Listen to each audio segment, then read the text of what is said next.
नमस्कार शेतकरी मित्रांनो, स्वागत आहे तुमचं आपल्या कृषी बाजार भाव या यूट्यूब चॅनलवर। बघा शेतकरी मित्रांनो, आजचे कांदा बाजार भाव लाईव्ह या व्हिडिओच्या माध्यमातून आपण बघणार आहोत। तत्पूर्वी आपण चॅनलवर नवीन असाल व दररोजचे बाजारभाव अपडेट आपल्याला हवे असतील तर या चॅनलला सबस्क्राईब करा आणि या व्हिडिओला नक्की लाईक करा। चला तर व्हिडिओला सुरुवात करूया। बाजार समिती आहे लासलगाव विंचूर, आवकाली 11,305 क्विंटल, किमान दर आहे 500, कमाल दर आहे 1,301, सर्वसाधारण दर आहे 1100 रुपये।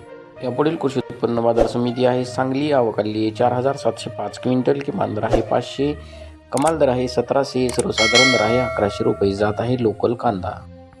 यापुढील कृषी उत्पन्न बाजार समिती आहे पुणे, आवकाली 17,181 क्विंटल, किमान दर आहे 400, कमाल दर आहे 1,400, सर्वसाधारण दर आहे 900 रुपये। यापुढील कृषी उत्पन्न बाजार समिती आहे शेवगाव, आवकाली 1,260 क्विंटल, किमान दर आहे 1,000, कमाल दर आहे 1,300, सर्वसाधारण दर आहे 1,150 रुपये। जात आहे नंबर 1 कांदा।